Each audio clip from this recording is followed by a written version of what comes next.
arbitrationagreements.org. Arbitration is a popular alternative to traditional litigation for resolving disputes. When an arbitration award is made, it is a legally binding decision that must be enforced. So, how do you enforce an arbitration award?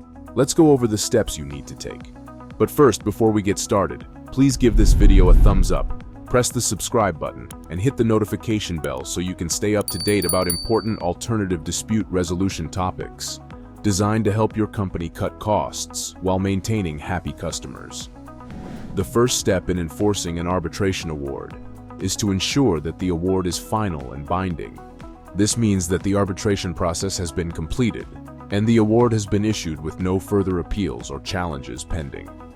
Once you have confirmed that the award is final and binding, the next step is to file a petition to confirm the award in a court of law.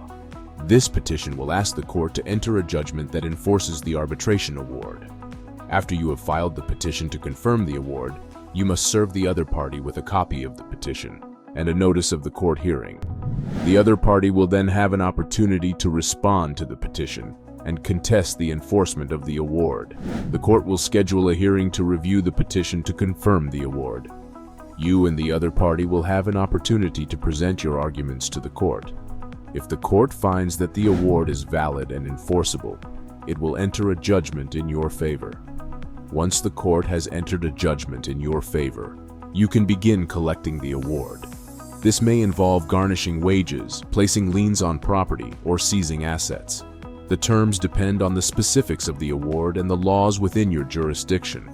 Enforcing an arbitration award can be a complex process, but with the right strategies, you can ensure that your rights are protected and the award is enforced.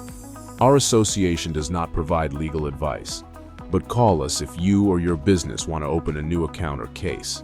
You can also get in touch with our experts via our website. Please visit arbitrationagreements.org. But enough about us. We want to know about you. What do you think about the arbitration process and receiving an arbitral award? Let us know in the comment section below. And be sure to give this video a like, subscribe to our channel, and hit the notification bell so you can stay updated about legal topics that can help you and your business thrive.